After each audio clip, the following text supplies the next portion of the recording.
Nah, Nelson Mandela berkata, pendidikan adalah senjata paling mematikan di dunia. Karena dengan pendidikan, kita dapat mengubah dunia. Oleh karena itu, yuk teman-teman pada kelas sore hari ini kita belajar bareng untuk bisa mengubah dunia. Nah, di sini aku mau ngajak teman-teman nih berpetualang untuk memahami seputar larutan asam dan basa. Oke, langsung saja kita mulai ya pertualangan kita pada sore hari ini.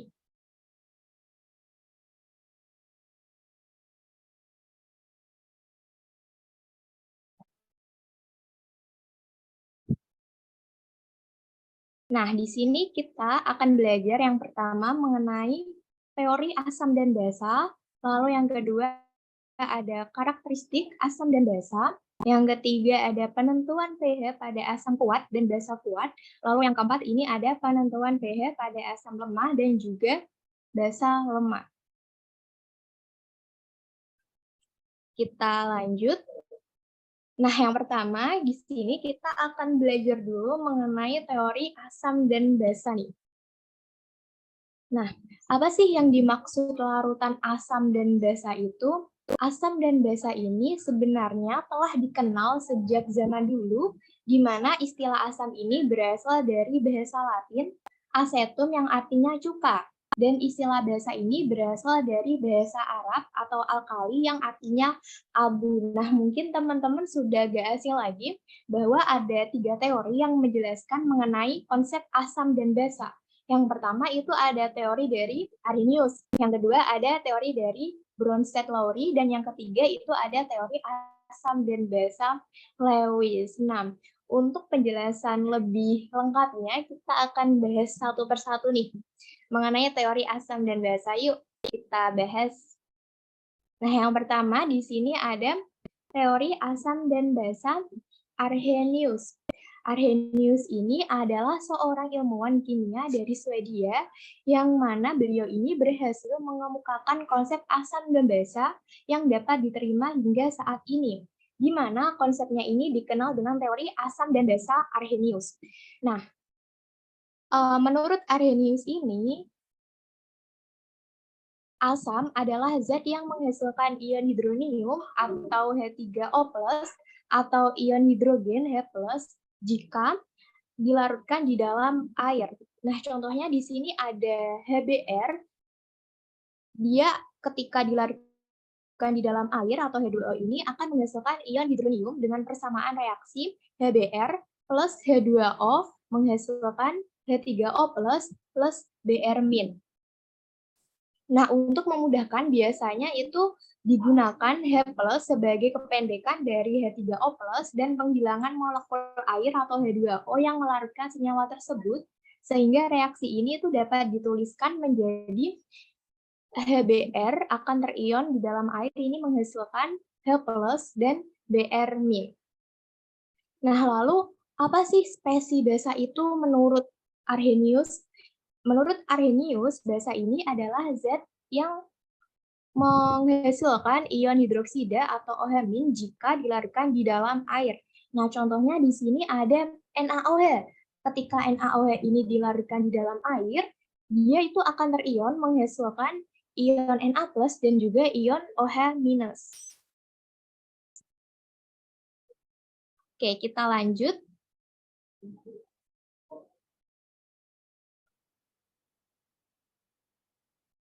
Nah, selanjutnya berdasarkan jumlah H+ dan OH- yang dihasilkan dalam reaksi ionisasi senyawa asam dan basa ini kemudian dikelompokkan menjadi asam atau basa monoprotik dan asam atau basa poliprotik, di mana asam monoprotik ini adalah asam yang di dalam air ini akan menghasilkan satu ion H+. Contohnya di sini ada HNO3. Ketika HNO3 ini dilarutkan di dalam air, dia akan terion menghasilkan ion H+ plus NO3-.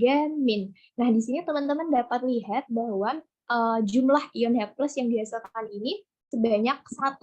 Kemudian, apa sih itu asam poliprotik? Nah, asam poliprotik ini adalah asam yang ketika dia itu dilarutkan di dalam air akan menghasilkan ion H+ lebih dari 1, tadi monoprotik H plusnya 1. Kalau poliprotik ini H plusnya yang dihasilkan lebih dari 1. Contohnya di sini ada H2SO4, di mana H2SO4 ini dia akan terion menghasilkan 2H plus dan SO4 2-.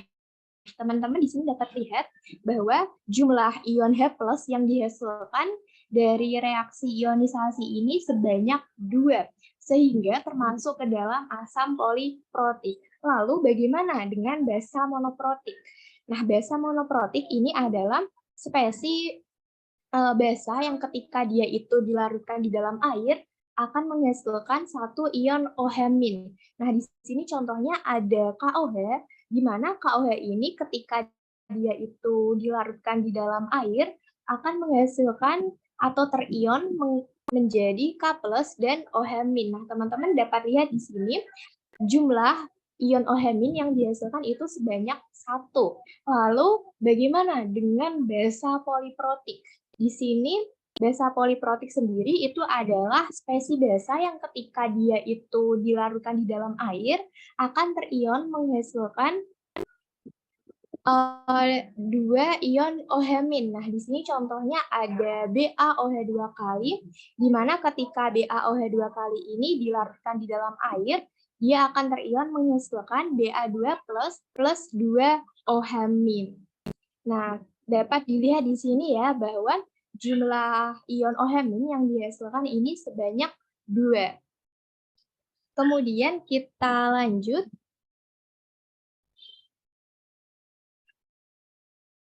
Nah, teori asam basa Arrhenius tadi itu ternyata masih memiliki kelemahan, yaitu yang pertama, hanya berlaku untuk senyawa yang dilarutkan di dalam air saja. Dan yang kedua,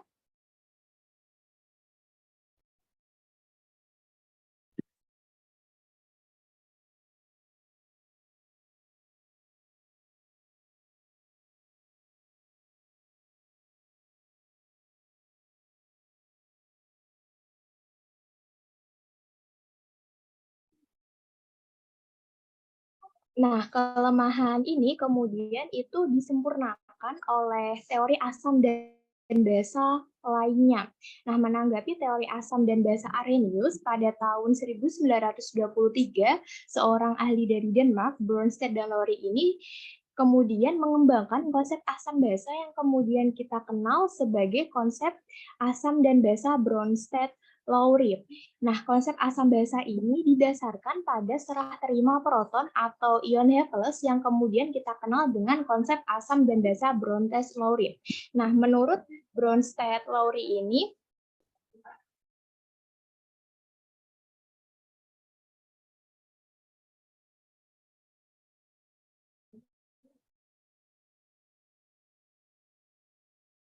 menurut Brønsted-Lowry ini, asam adalah spesies yang berperan sebagai donor proton atau H+, sementara basa ini adalah spesies yang berperan sebagai akseptor proton atau ion H+. Nah, setelah asam ini mendonorkan protonnya, ia akan membentuk suatu spesies yang kita sebut sebagai basa konjugasi. Dan basa ini setelah dia menerima proton, dia akan membentuk spesies yang kemudian kita sebut sebagai asam konjugasi. Nah, kemudian kita kenal dengan istilah pasangan asam basa konjugasi. Asam akan berpasangan dengan basa konjugasi dan basa akan berpasangan dengan asam konjugasinya. Nah, bagaimana sih cara kita untuk dapat menentukan pasangan asam basa konjugasi dalam suatu reaksi itu?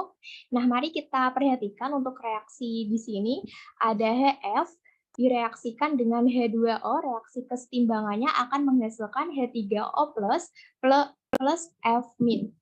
Nah, spesies yang merupakan pasangan asam basa konjugasi satu sama lain adalah spesies yang mirip dan hanya selisih satu hidrogen saja. Nah, untuk reaksi ini, HF ini akan berpasangan dengan F- dan H2O ini akan berpasangan dengan H3O+. Terlihat ya bahwa HF dan F- ini hanya berbeda satu hidrogen saja. HF mengandung satu hidrogen, sementara F- ini tidak mengandung atom hidrogen. Lalu untuk yang H2O dan H3O+, H2O ini mengandung 2 hidrogen, sementara H3O+ ini mengandung 3 hidrogen. Nah, dalam reaksi ini, HF ini akan mendonorkan proton ke H2O sehingga HF ini kita sebut sebagai asam dan H2O ini kemudian kita sebut sebagai basa. Kemudian setelah mendonorkan proton ke H2O, HF ini akan membentuk F- yang kita sebut sebagai basa konjugasi. Kemudian H2O ini setelah menerima satu proton dari HF akan membentuk H3O+ yang kemudian kita sebut sebagai asam konjugasi.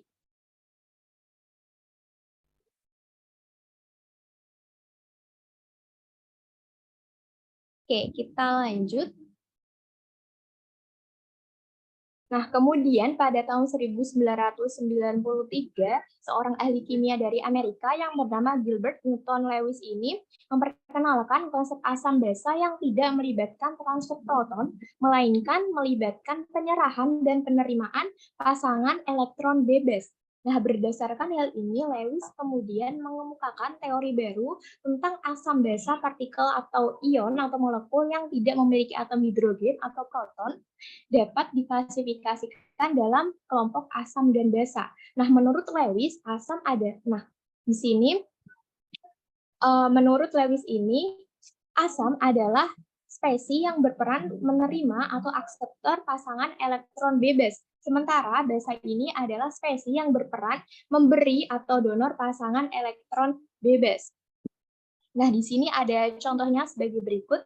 Nah, di sini terlihat ya teman-teman, atom pusat nitrogen ini memiliki PeB yang kemudian sementara BF3 ini atom pusat B-nya ini tidak memiliki PeB. Nah, NH3 ini kemudian akan mendonorkan pasangan elektron bebasnya ke BF3 sehingga akan terbentuk suatu senyawa NH3BF3 melalui suatu ikatan kovalen koordinasi.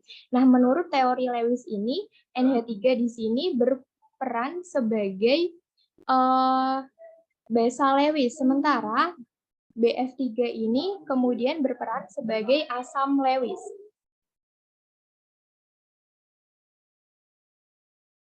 Oke, kemudian kita lanjut mengenai karakteristik asam dan basa.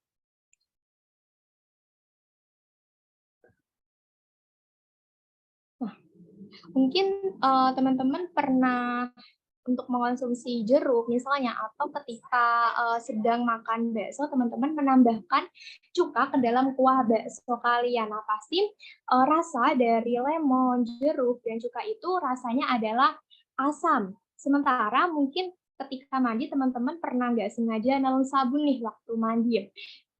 Teman-teman pasti tahu kalau rasa dari sabun itu rasanya adalah pahit. Nah, dari hal ini dapat kita simpulkan bahwa suatu zat yang rasanya masam merupakan suatu senyawa asam, sementara zat yang rasanya pahit merupakan suatu senyawa basa. Untuk karakteristik asam dan basa lainnya, di mana asam ini memiliki pH kurang dari 7, sementara basa ini memiliki pH lebih dari 7. Dan apabila diuji menggunakan indikator kertas lakmus, asam ini dapat memerahkan kertas lakmus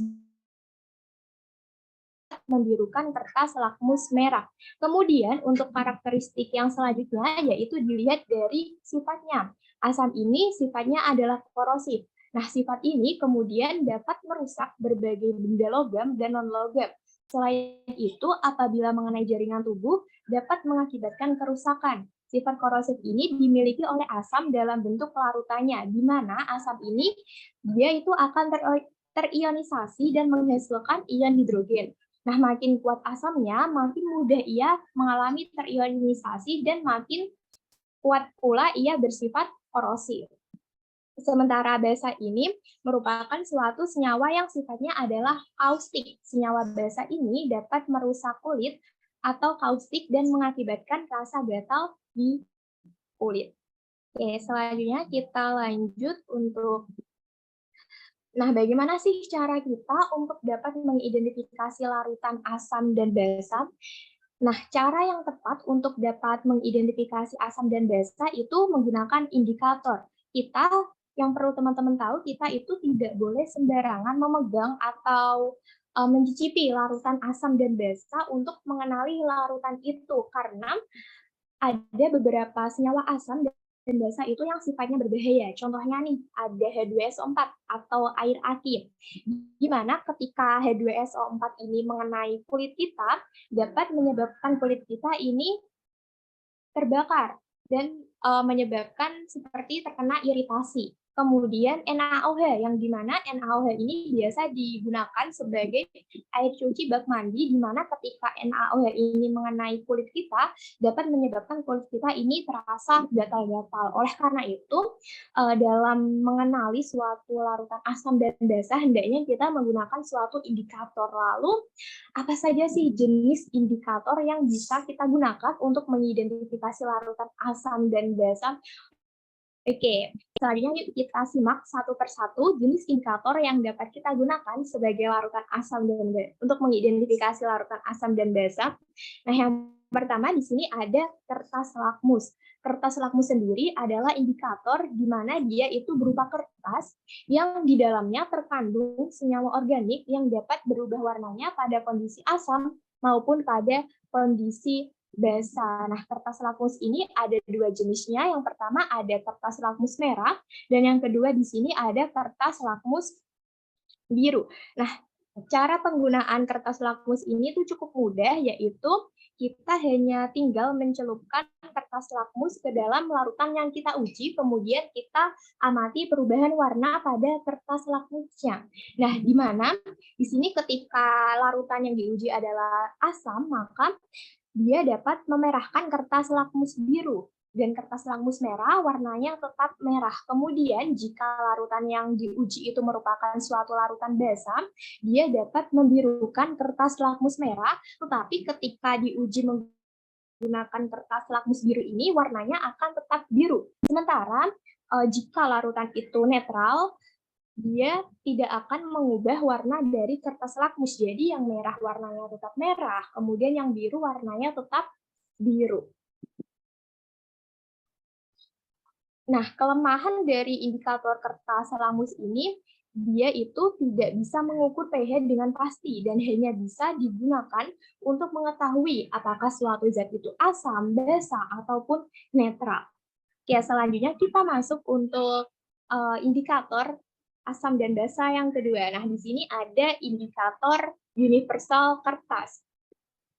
Indikator universal kertas ini dia itu bentuknya berupa kertas serat yang berbentuk strip dengan deretan warna. Indikator ini apabila kita celupkan dalam suatu larutan, dia itu bisa mengalami perubahan warna sesuai dengan pH larutan tersebut. Nah, ketika kita membeli indikator universal, biasanya itu di depan boxnya ini ada peta warna atau ada deretan warnanya. Seperti ini. Nah, ini bisa kita cocokkan dengan indikator warna universal yang muncul ketika pengujian. Kemudian untuk indikator yang ketiga di sini ada indikator larutan. Nah, indikator larutan ini menunjukkan suatu larutan bersifat asam atau basa melalui perubahan warna. Harga pH suatu larutan itu dapat diperkirakan dengan menggunakan indikator larutan. Nah, setiap indikator larutan ini tentunya dia ini memiliki trayek perubahan warna yang berbeda-beda dalam uji larutan dengan beberapa indikator akan diperoleh daerah irisan pH larutan.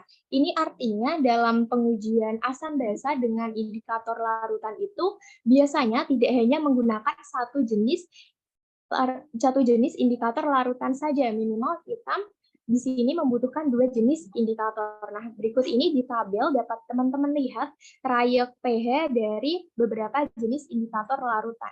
Nah, sebagai contoh di sini ada indikator metil jingga yang memiliki trayek pH berkisar antara 3,1 sampai 4,4 dengan perubahan warnanya dari merah ke kuning. Nah, pada pengujian ini suatu larutan jika setelah ditetesi metil jingga warna larutannya menjadi merah, maka pH larutan itu kurang dari 3,1. Dan jika ketika diuji menggunakan metil jingga warna larutannya berubah menjadi kuning, maka pH larutannya di atas 4,4. Kemudian contoh lainnya di sini ada phenolphthalein, di mana untuk phenolphthalein ini kisaran traik pH-nya itu berkisar antara 8,3 sampai 10 dengan perubahan warna dari tak berwarna menjadi merah muda. Nah, ketika kita melakukan pengujian dengan indikator ini, jika warna yang dihasilkan pada larutannya itu tidak berwarna, maka kisaran pH-nya itu di bawah 8,3. Dan jika menghasilkan warna merah muda, maka kisaran pH pada larutan yang kita uji itu di atas 10. Oke, kita lanjut lagi untuk membahas indikator asam dan basa yang keempat. Nah, di sini ada indikator alami. Nah, selain menggunakan indikator sintesis, kita itu sebenarnya bisa mengidentifikasi asam dan basa juga dengan menggunakan indikator alami.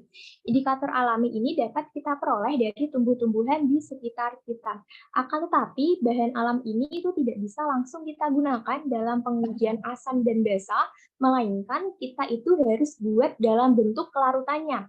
Jadi, di sini kita harus ekstrak terlebih dahulu nih tanamannya untuk kemudian kita uji larutan asam dan basanya. Misalnya, cara mengekstraknya di sini kita gerus, lalu ditambahkan sedikit air, lalu disaring. Dan cara lainnya misalnya kita rebus dulu atau rendam bahan alamnya dalam air panas hingga menghasilkan larutan yang berwarna, kemudian kita dinginkan dan kita saring.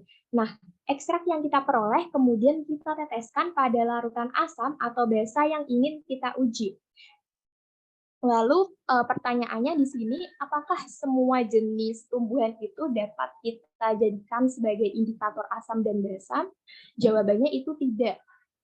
Kenapa? Karena hanya bahan alam yang menunjukkan perubahan warna yang berbeda pada kondisi asam dan basa yang bisa kita gunakan sebagai indikator. Jadi jika bahan alam itu tidak menunjukkan perubahan warna ketika diuji dengan menggunakan larutan asam maupun basa, maka tidak bisa kita gunakan sebagai indikator. Nah, contoh indikator di sini ada beberapa. Nah, yang pertama di sini ada bunga sepatu, di mana warna ekstrak awal dari bunga sepatu ini berwarna merah, dan ketika dia diuji dalam larutan asam, warnanya akan tetap merah, sementara jika bunga sepatu ini diuji dalam larutan basa, warnanya akan menjadi hijau. Nah, contoh yang selanjutnya di sini ada bunga mawar, di mana warna ekstrak dari bunga mawar ini berwarna merah muda, dan ketika diuji dalam larutan asam, warnanya tetap menjadi merah muda, dan ketika diuji dalam larutan basa, warnanya akan menjadi hijau. Begitu juga dengan kunyit.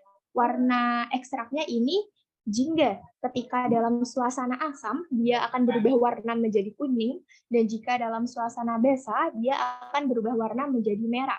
Nah, kalau bunga asoka ini, warna ekstraknya dia itu merah. Ketika dalam suasana asam, warnanya akan tetap merah, dan dalam suasana basa akan berubah menjadi hijau. Untuk kubis merah ini, warna ekstraknya itu ungu atau berwarna merah lembayung ya teman-teman. Kemudian jika diuji dalam larutan asam, ini dia akan berubah warna menjadi merah muda, dan jika dalam suasana basa, dia akan berubah warna menjadi hijau. Oke, kita lanjut.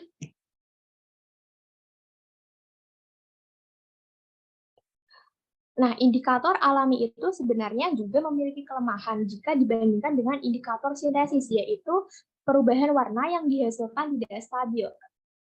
Nah, selanjutnya kita lanjut untuk bagaimanakah cara kita untuk menentukan pH larutan dari asam kuat dan basa kuat.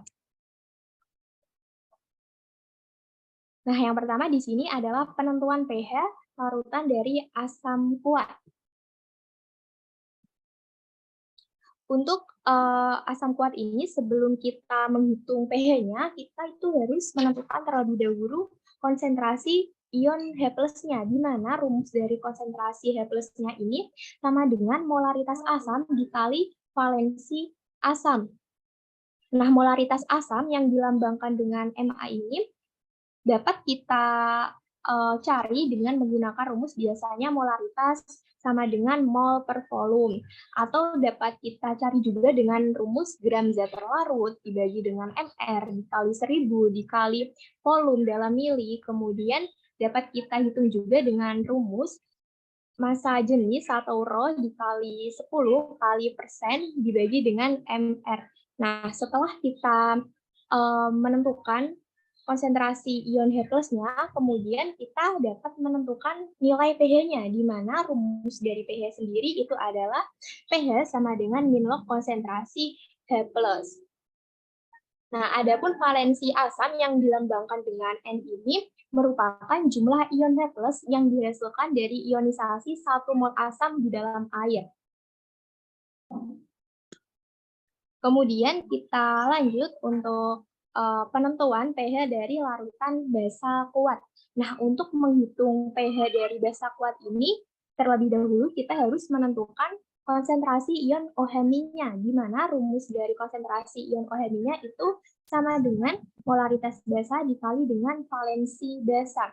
Nah, valensi basa atau yang dilambangkan dengan N ini merupakan jumlah ion OH yang dihasilkan ketika dilarutkan di dalam air. Nah, selanjutnya setelah kita menghitung atau mengetahui konsentrasi OH-, kita bisa menentukan pOH-nya terlebih dahulu sebelum kita masuk ke pH. Di mana rumus dari pOH ini sama dengan min log konsentrasi OH-, dan selanjutnya setelah kita menghitung pOH, kita mendapatkan pOH, kita bisa menentukan pH dari larutan basa tersebut dengan persamaan pH sama dengan 14 min pOH. Nah, jadi gitu rumus untuk menentukan pH larutan dari asam kuat dan juga basa kuat.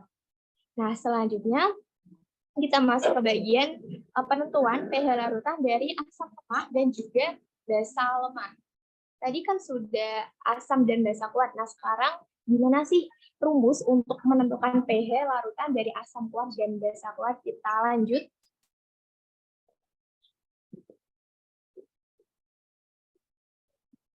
Nah, untuk di sini yang pertama ini penentuan pH larutan asam lemah. Nah, untuk asam lemah, konsentrasi H+-nya dapat kita cari dengan rumus persamaan konsentrasi H+ sama dengan akar Ka kali Ma, di mana Ka ini adalah tatapan ionisasi asam, sementara Ma ini adalah molaritas larutan asamnya. Kemudian, jika data yang diketahui adalah derajat ionisasinya, maka konsentrasi H+-nya dapat kita hitung dengan persamaan konsentrasi H+ sama dengan alfa atau derajat ionisasi dikali molaritas asamnya. Nah, persamaan ini kemudian dapat kita turunkan menjadi derajat ionisasi atau yang dilambangkan dengan alfa sama dengan akar Ka dibagi dengan Ma. Nah, kemudian setelah kita menentukan konsentrasi H+ sama seperti tadi, kita bisa langsung menentukan pH-nya, di mana rumus dari pH sendiri itu adalah min log konsentrasi H+.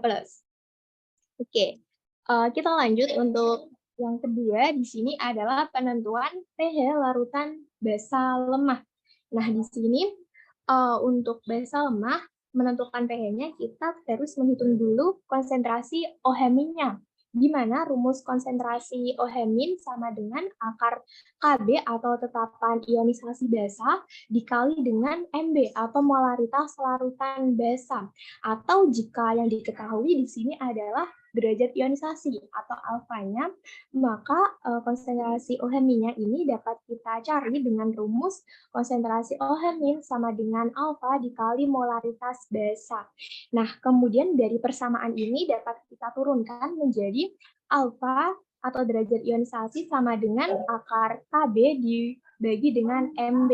Nah, setelah kita mengetahui atau menghitung konsentrasi OH-nya, kita bisa nih untuk menghitung pOH-nya, di mana rumus dari pOH itu sendiri adalah pOH sama dengan min log konsentrasi OH-. Nah, dari pOH ini kita dapat menentukan pH-nya. Rumus dari pH ini adalah 14 dikurangi pOH-nya. Oke. Nah, selanjutnya kita masuk ke contoh soal. Di sini diketahui bahwa di antara larutan basa berikut yang memiliki pH sama dengan larutan basa kuat bervalensi 1 MOH 0,4 molar adalah untuk option A di sini ada KOH 0,5 molar, kemudian yang B ini ada NaOH 0,3 molar, option D C ini ada BaOH 2 kali 0,2 molar, dan D ini ada CaOH 2 kali 0,1 molar.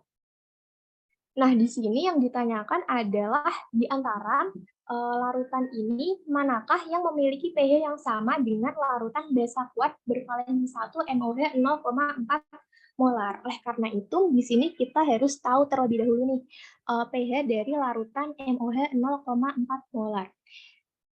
Di mana kita selesaikan bareng-bareng, MOH ini ketika dia terion di dalam air akan menghasilkan M+ plus OH-, di mana valensi basa atau jumlah ion OH- yang dihasilkan di sini sebanyak 1. Nah, kemudian kita hitung dulu konsentrasi OH-nya, di mana rumus dari konsentrasi OH-nya itu sama dengan molaritas basa dikali valensi basa. Molaritas basanya sudah diketahui ya teman-teman, di soal di sini 0,4 molar, atau dapat kita tuliskan menjadi 4 kali 10 pangkat min 1 dikali 1. Hasilnya adalah 4 kali 10 pangkat min 1. Nah, setelah kita menentukan konsentrasi OH-nya, selanjutnya kita bisa nih untuk menghitung pOH-nya. Di mana rumus dari pOH itu sama dengan min log konsentrasi OH-, sama dengan min log 4 kali 10 pangkat min 1. Hasilnya adalah 1 min log 4. Nah, jadi selanjutnya kita hitung pH-nya dengan rumus 14 min pOH. Kita substitusi nilai dari pOH yang sudah kita dapat. Jadi 14 min dalam kurung 1 min log 4. Hasilnya adalah 13 plus log 4. Nah, pH dari larutan MOH ini itu 13 plus log 4. Jadi kita harus tahu nih pH satu-satu dari larutan ini, dari A sampai D. Kita cek dulu untuk yang larutan A, KOH 0,5 M, di mana di sini KOH ketika dilarutkan di dalam air, dia itu akan terion menghasilkan K+ plus OH-, di mana valensi basa atau jumlah ion OH- yang dihasilkan di sini sebanyak 1. Kemudian kita hitung dulu untuk konsentrasi OH-nya sama dengan molaritas basa dikali valensi basa. Molaritas basanya kita sudah ketahui di sini 0,5 molar, atau dapat kita tulis menjadi 5 kali 10 pangkat min 1. Hasilnya adalah 5 kali 10 pangkat min 1. Nah, dari konsentrasi OH- ini selanjutnya kita tentukan pOH-nya. Di mana rumus dari pOH sama dengan min log konsentrasi OH- sama dengan min log 5 kali 10 pangkat min 1. Hasilnya adalah 1 min log 5. Nah, selanjutnya kita hitung pH-nya 14 min dalam kurung 1 min log 5. Hasilnya adalah 13 plus log 5. Dan ternyata pH yang dihasilkan dari larutan KOH 0,5 M itu tidak sama dengan larutan basa kuat MOH 0,4 M. Di sini 13 plus log 4, sementara di sini itu 13 plus log 5. Jadi, option A ini jawabannya salah. Selanjutnya kita cek untuk yang option B. Di sini NaOH ketika terion, ia akan menghasilkan ion Na+ dan juga OH-. Valensi basanya ini sama dengan 1. Jadi kita hitung dulu untuk konsentrasi OH-nya. Rumusnya adalah konsentrasi OH- sama dengan molaritas basa dikali valensi basa. Di sini hasilnya konsentrasi OH-nya sama dengan 3 kali 10 pangkat min 1. Nah, untuk pOH-nya kita dapatkan 1 min log 3. Kemudian pH-nya kita dapatkan di sini 13 plus log 3. Dan ternyata pH-nya ini juga tidak sama dengan pH dari MOH. Jadi option yang B ini juga salah. Kemudian kita coba lanjut untuk menghitung yang BaOH 2 kali 0,2 molar. Nah, di sini BaOH 2 kali ketika dilarutkan di dalam air, dia ini akan terion menghasilkan ion Ba2+ dan 2 ion OH-, di mana valensi basanya atau jumlah ion basa yang dihasilkan ini sebanyak 2. Nah, selanjutnya kita tentukan dulu nih konsentrasi OH-nya. Rumusnya sama, yaitu molaritas basa dikali valensi basa. Molaritas basanya tadi sudah diketahui 0,2 atau dapat kita tulis menggunakan 2 kali 10 pangkat min 1 dikali 2, hasilnya adalah 4 kali 10 pangkat min 1. POH selanjutnya kita bisa tentukan POH-nya, di mana hasilnya di sini adalah 1 min log 4. Kemudian kita tentukan pH-nya 14 min dalam kurung 1 min log 4. Hasilnya adalah 13 plus log 4. Dan ternyata pH larutan BaOH2 kali ini dia itu sama dengan pH larutan MOH 0,4 M. Jadi jawabannya adalah yang C di sini, BaOH 2 kali 0,2 molar. Kemudian kita lanjut nih untuk contoh soal yang kedua. Di sini diketahui larutan HNO3 dengan konsentrasi tertentu mempunyai pH yang sama dengan larutan H2SO4 0,02 molar. Maka tentukan konsentrasi larutan tersebut. Nah, di sini yang ditanyakan adalah konsentrasi dari HNO3. Dan di sini yang sudah diketahui adalah H2SO4 0,02 molar. Jadi di sini juga diketahui bahwa HNO3 ini memiliki pH yang sama dengan larutan H2SO4. Selanjutnya kita harus menghitung dulu nih pH dari larutan H2SO4-nya. Nah, di sini H2SO4 ketika dia terion akan menghasilkan 2H+ dan juga SO4 2-. Valensi asam atau jumlah ion H+ yang dihasilkan di sini sebanyak 2. Nah, dari sini kita hitung konsentrasi H+-nya dengan rumus molaritas asam dikali valensi asam. Molaritas asamnya diketahui di soal ya, 0,02 molar atau dapat kita tulis menjadi 2 kali 10 pangkat min 2 dikali valensi asamnya 2, hasilnya adalah 4 kali 10 pangkat min 2. Nah, selanjutnya setelah kita menentukan konsentrasi H+-nya, kita cari pH-nya. Di mana rumus dari pH sendiri itu adalah min log konsentrasi H+, min log 4 kali 10 pangkat min 2. Hasilnya sama dengan 2 min log 4. Nah, kemudian karena sudah diketahui pH dari H2SO4 yang mana pH dari H2SO4 ini sama dengan pH dari larutan HNO3 yang akan kita tentukan konsentrasi larutannya.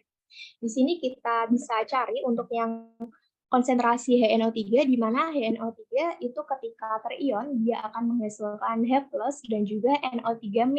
Nah, valensi asamnya ini sebanyak 1. Tadi diketahui ya bahwa pH dari H2SO4 itu sama dengan pH HNO3. Jadi, pH dari HNO3 ini yaitu 4 min log 2 min log 4. Nah, selanjutnya konsentrasi H+-nya ini sama dengan 4 kali 10 pangkat min 2. Nah, di sini yang ditanyakan adalah konsentrasi asamnya atau yang biasa kita lambangkan dengan Ma. Nah, untuk mencari Ma, kita gunakan rumus konsentrasi H+ sama dengan molaritas asam dikali valensi asamnya. Konsentrasi H+-nya sudah kita cari di sini 4 kali 10 pangkat min 2 sama dengan molaritas asam dikali 1.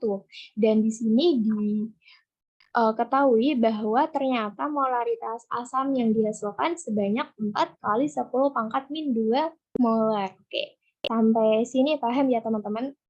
Kemudian kita lanjut nih untuk contoh soal yang nomor 3.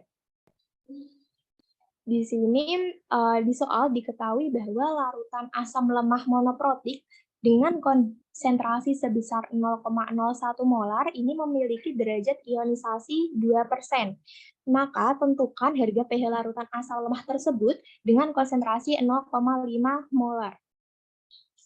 Nah, di sini yang diketahui ada derajat ionisasi atau alfanya sama dengan 2% atau dapat kita ubah menjadi 0,02. Sementara molaritas asam yang pertama ini sebesar 0,01 atau dapat kita tulis menjadi 10 pangkat min 2. Nah, di sini yang ditanyakan adalah harga pH dari larutan asam lemah dengan konsentrasi 0,5 m. Di sini sudah diketahui konsentrasinya, akan tetapi yang belum diketahui di sini adalah Ka-nya atau tetapan asamnya, karena di sini dia adalah asam lemah, maka untuk mencari pH-nya kita harus menentukan Ka-nya terlebih dahulu. Nah, dari mana kita bisa menentukan Ka ini? Di sini kita menentukan Ka dengan rumus alfa atau derajat ionisasi sama dengan akar Ka dibagi dengan molaritas asamnya. A-nya ini sudah diketahui, alfanya yaitu 2 kali 10 pangkat min 2 sama dengan akar Ka per 10 pangkat min 2. Nah, untuk memudahkan penghitungannya, kita bisa hilangkan akar yang ada di ruas sebelah kanan ini dengan cara mengkuadratkan bilangan yang berada di sebelah kiri di sini. Jadi 2 kali 10 pangkat min 2 kuadrat sama dengan Ka per 10 pangkat min 2. Dan di sini kita dapatkan nilai dari Ka-nya sebesar 4 kali 10 pangkat min 6. Nah, setelah kita menghitung Ka, selanjutnya kita bisa menentukan konsentrasi H+ dari larutan asam lemah dengan menggunakan rumus konsentrasi H+ sama dengan akar Ka dikali dengan Ma. Di mana akar Ka-nya ini sudah kita cari ya tadi 4 kali 10 pangkat min 6, kita substitusi, dihasilkan konsentrasi H+-nya ini sebesar 1,4 kali 10 pangkat min 3. Nah, setelah kita menentukan konsentrasi H+-nya, selanjutnya kita bisa langsung menghitung pH-nya. Rumus dari pH yaitu min log konsentrasi H+. Kita substitusi min log 1,4 kali 10 pangkat min 3. Hasilnya adalah 3 min log 1,4. Oke, demikian pembahasan dan teori tentang larutan asam dan basa dan juga contoh-contoh soalnya. Nah, selanjutnya mungkin akan Kakak adakan kuis melalui Google Form. Untuk linknya dapat Kakak share di forum chat ya teman-teman sebentar.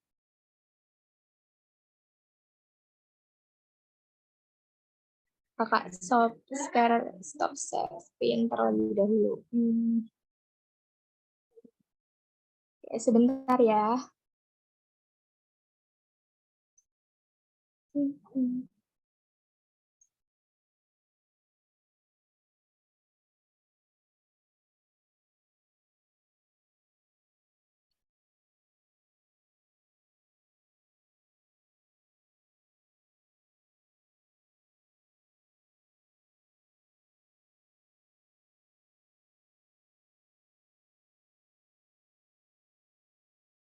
Nah, di sini teman-teman dapat kerjakan ya untuk kuis mengenai larutan asam dan basa. Soalnya ini berjumlah 8, waktunya mungkin sekitar 15 menit. Selamat mengerjakan.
Oke, mungkin kita langsung bahas aja ya teman-teman kuisnya biar mempersingkat waktu. Bentar lagi juga mau buka ya.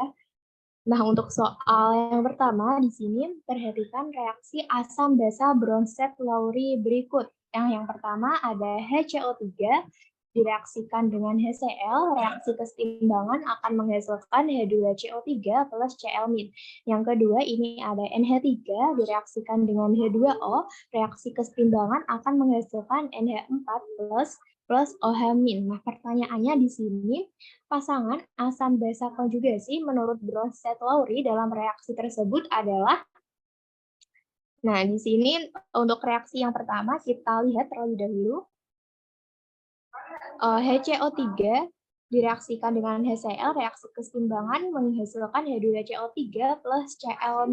Nah, teman-teman harus ingat bahwa pasangan asam basa konjugasi Bronsted Lowry ini, dia itu merupakan spesies yang mirip dan hanya berbeda satu hidrogen saja. Nah, di sini jadi CO3 ini akan berpasangan asam basa konjugasi dengan H2CO3 karena dia berbeda hanya satu hanya saja. Kemudian untuk HCl ini kemudian akan berpasangan dengan Cl- karena dia hanya beda satu hidrogen saja. Nah, untuk menentukan mana yang asam atau mana yang basa dan mana yang asam konjugasi atau basa konjugasi, teman-teman perlu ingat bahwa biasanya asam ini memiliki atom hidrogen yang lebih banyak daripada basa atau basa konjugasinya. Jadi antara HCO3 dan H2CO3 yang memiliki banyak hidrogen di sini adalah H2CO3. Jadi H2CO3 ini merupakan asam konjugasi, sementara HCO3 ini merupakan basa. Kemudian untuk HCl dan Cl- ini yang paling banyak hanya adalah HCl. Jadi HCl ini berperan sebagai asam, sementara Cl- ini adalah basa konjugasinya. Kemudian untuk reaksi yang kedua di sini ada NH3 direaksikan dengan H2O, reaksi keseimbangan menghasilkan NH4 plus OH-. Di sini H2O akan berpasangan dengan OH-, sementara NH3 ini akan berpasangan dengan NH4 plus. Nah, NH3 di sini berperan sebagai basa, sementara H2O di sini asam, NH4 plus ini asam konjugasi, dan OH- ini adalah basa konjugasi. Nah, jadi di sini pasangan asam basa konjugasi menurut Bronsted Lowry yang benar adalah H2O dan Cl-. Jelas bukan ya, karena di sini H2O berpasangan dengan OH- dan Cl- ini dengan HCl. Untuk opsi yang kedua HCl dan H2O ini juga salah. Kemudian yang ke C ini ada H2O plus OH-. Nah, di sini jawabannya ya teman-teman. Jadi H2O ini berpasangan asam basa konjugasi dengan OH-. Jadi jawabannya adalah yang C. Kemudian untuk soal nomor 2, senyawa berikut yang bersifat basa menurut Arrhenius adalah. Nah, teman-teman harus ingat bahwa definisi basa ini menurut Arrhenius adalah spesies atau zat yang dia itu melepaskan ion OH- ketika dilarutkan di dalam air. Kemudian kita cek yang A di sini HNO3 ketika dilarutkan di dalam air dia akan terion menghasilkan H plus NO3-. Dia ini bukan merupakan basa bukan merupakan basa Arrhenius, melainkan dia ini adalah asam Arrhenius karena dia menghasilkan H plus ketika dilarutkan di dalam air. Kemudian untuk yang option B, HCl, dia akan terion menghasilkan K plus dan Cl-. Nah, di sini jelas bukan karena tidak menghasilkan ion OH-. Nah, HCl ini adalah suatu garam. Kemudian untuk yang option C di sini ada KOH, ketika terion akan menghasilkan K plus OH-. Nah, jadi di sini KOH akan menghasilkan ion OH-.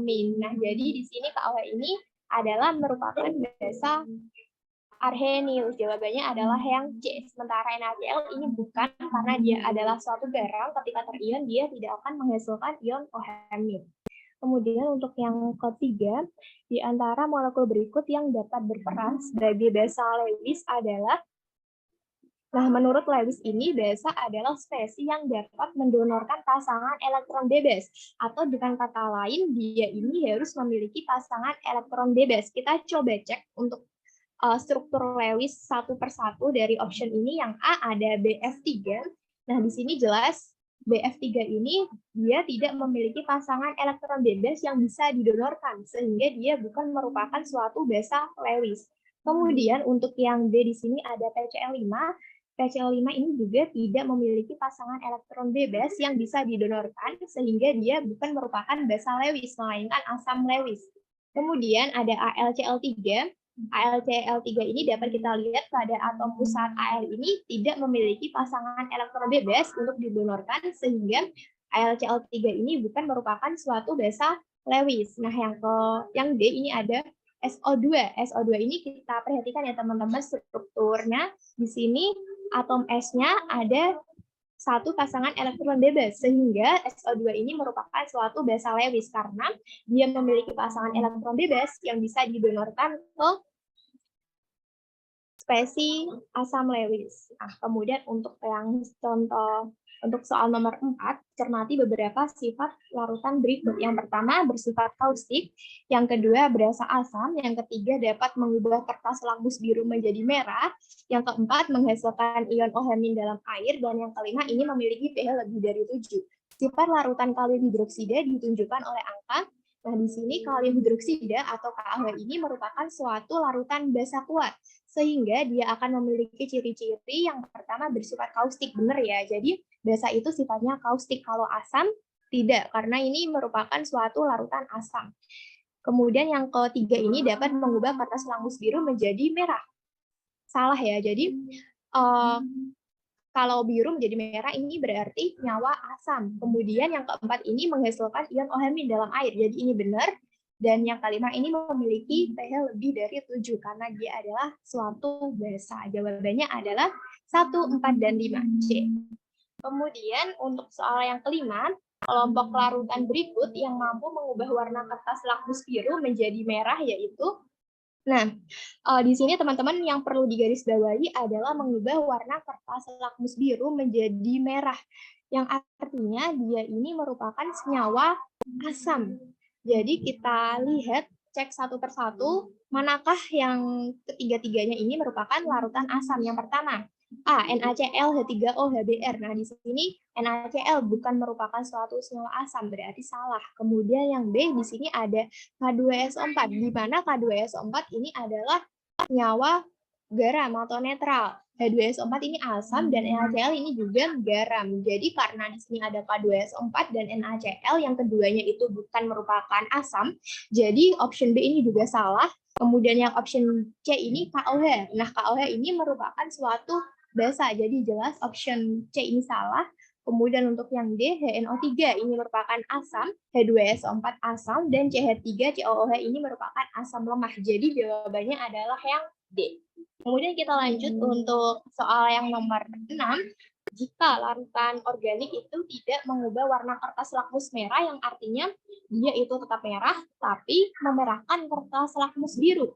Nah, hasil uji yang tepat saat larutan organik ini diuji menggunakan indikator alami adalah, nah, jadi larutan ini dia itu tidak mengubah warna kertas lakmus merah, tetapi mengubah kertas lakmus biru, yang artinya dia itu merupakan larutan asam. Nah, untuk option yang pertama di sini A, menghasilkan warna merah saat diuji menggunakan bunga kana.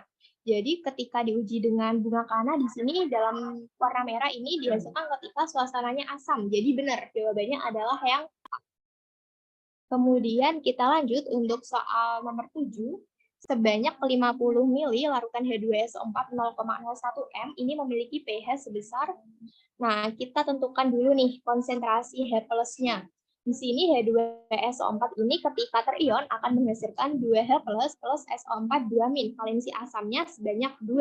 Sehingga konsentrasi H plusnya dapat kita cari dengan rumus molaritas asam dikali valensi asam. 1 kali 10 pangkat min 2 kali 2, hasilnya adalah 2 kali 10 pangkat min 2. Sehingga selanjutnya kita bisa menentukan pH dari larutan ini dengan rumus pH sama dengan min log konsentrasi H plus. Nilainya adalah min log 2 kali 10 pangkat min 2. Hasilnya adalah 2 min log 2. Kemudian untuk soal yang terakhir, yang ke-8, ini adalah massa padatan NaOH yang harus dilarutkan dalam 500 ml air agar terbentuk larutan dengan pH 13 sebanyak Nah, di sini yang diketahui adalah volume NaOH 500 mili atau dapat kita konversi menjadi 0,5 liter. Kemudian diketahui juga MR dari NaOH 40 gram per mol. Kemudian NaOH ini ketika dia itu dilarutkan di dalam air akan terion menghasilkan Na plus OH-, di mana valensi basanya itu sebanyak 1. Dan di sini juga diketahui bahwa pH-nya adalah 13. pH-nya 13 sehingga karena NaOH itu merupakan basa kuat, jadi kita harus menentukan terlebih dahulu pOH sebelum kita menghitung molaritas basanya. pOH-nya sama dengan 14 min pH, 14 min 13, hasilnya adalah 1. Sehingga konsentrasi OH-nya itu sama dengan 10 pangkat min 1.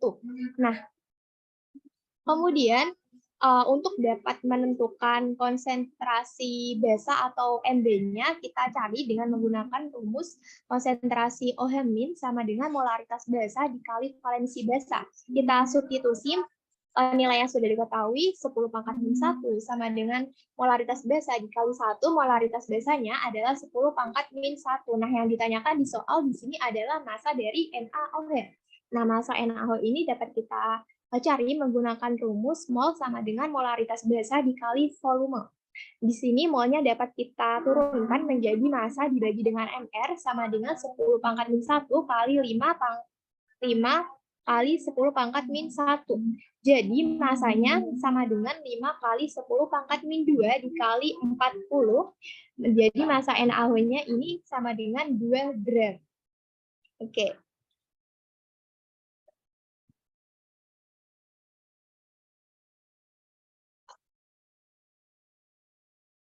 Sama PPT-nya di-share nggak?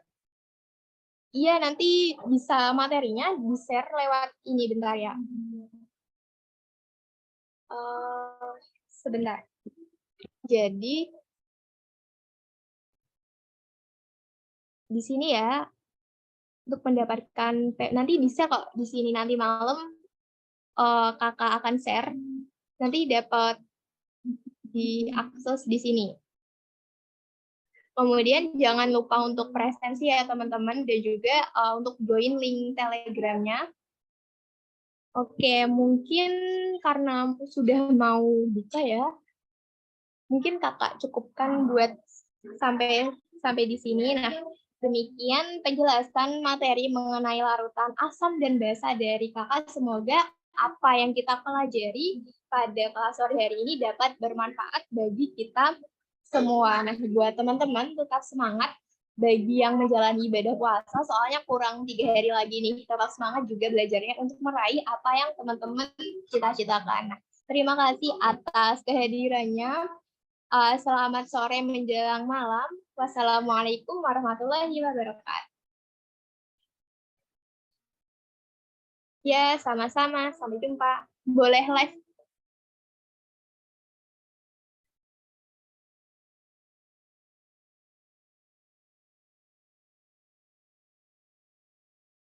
Oh, iya jadi host. Berarti IN. Makasih. Tadi aku kepental.